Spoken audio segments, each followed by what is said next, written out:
Hey everybody, welcome back to the channel. Today we're going to take a closer look at Stormy Wellington, also known as Coach Stormy, in the recent FTC situation that's been blowing up online. Who is Stormy Wellington? She's a motivational speaker, life coach, and one of the most visible black women in the network marketing space. She came from a tough background, foster care, teenage mom, stripping, and built a huge following through companies like Total Life Changes and now Farmasi. She's known for her Girl Hold My Hand community, mindset coaching, life events, faith, and helping women level up in business and life. So why is she in the news? On April 13th, 2026, the FTC filed a complaint alleging that some of her earnings claims while recruiting for those MLM opportunities were false or substantiated. Things like promising no less than 6 figures or helping create 60 new millionaires in 2026, even though the company's own income disclosures show that most participants made little to nothing. In one case, over 76% earned $0 in 1 year. Here's the key part. The case was settled the same day.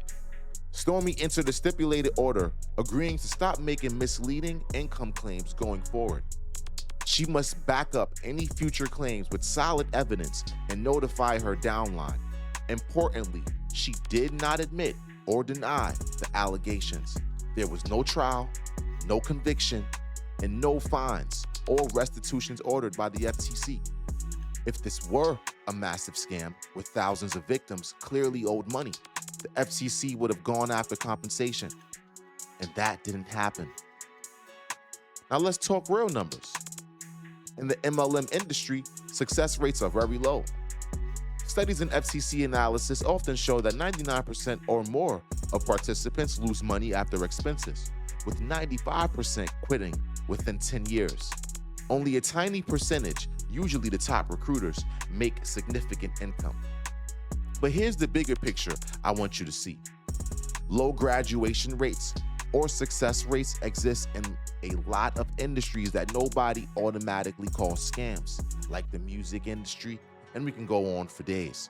Roughly 50% of small businesses fail within the first 5 years, and about 65% of them within 10 years. Online courses and masterminds? Completion rates are often as low as 10 to 15%, and many people don't see the big results they hoped for. Traditional franchises, real estate investing, fitness programs, even college degrees. Tons of people invest time and money and don't get the outcome they expected. I don't believe Stormy or people like her are scammers. People sell courses, coaching, events, and business opportunities in every industry. Grant Cardone sells real estate training. Tony Robbins sells high-ticket seminars. Fitness coaches sell transformation programs. The MLM space just gets extra scrutiny. Stormy has said the situation has significantly affected her career and that she's adjusting her wording moving forward. To get another perspective, I recently sat down with Grant Cardone and asked for his take on the Stormy situation in situations like this. What's a Popeyes franchise cost? McDonald's, if they'll even give it to you, by the way. A Subway franchise averages the cost is about $35,000. Yeah, a little bit more than $99. And I just looked it up for Popeyes just now, not to cut you, my brother, but for Popeyes, it typically ranges from $500,000 to around $3 million. And you need a balance sheet, and you need an experience running a business, and you probably are gonna have to buy a location. Like it's big, man. Honestly, a question that comes across my mind, Grant, is now that you see that her FTC situation is now settled and you see that she owes no money, does that say something significant about the fact that she's not a scammer, or what is your take on that? Well, obviously they're just telling her to correct something, right? It doesn't mean she's. Yes, I haven't read it, so I don't know. But if it didn't cost her any money, like I don't know, and the FTC could be, scared to actually impose a fine on her. It might not be a good look for the FTC taking on taking on Stormy's story from where she came from.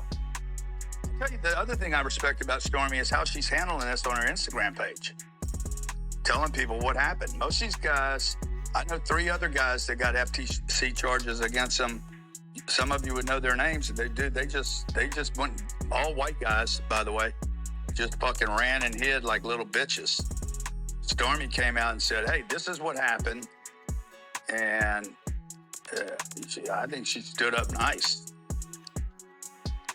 Guys, everybody's going to make a mistake. Somewhere in your life, you're going to make a mistake. If you're in business, you're going to make a mistake. Again, there's no manual when you start a business of,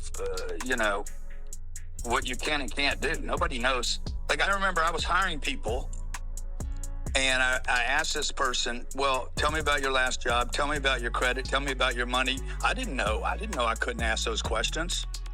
And the person who was with me said, Grant, you can't ask those questions. I said, I can't ask the person if they're on medication. She's like, no, you can't. I said, shit, then don't fucking put me in hiring, because I'm going to ask every damn time.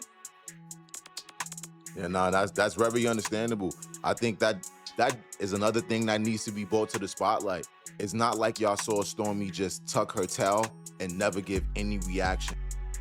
At the end of the day, whether it's MLM, coaching, franchising, or starting any business, success still requires real work, consistency, skills, and realistic expectations. Low success rates don't automatically mean that something is a scam. They just mean you need to do your homework. Always check income disclosures, read the fine print, and decide based on facts, not hype. What do you think about the FTC case, the low graduation rates across industries, and Grant's take? Drop your respectful thoughts in the comments, and even disrespectful ones. If you want more balanced breakdowns like this, go ahead and hit that like and subscribe button. Also, go ahead and hit that hype and become a Rotten Rose family. I'll see you in the next one.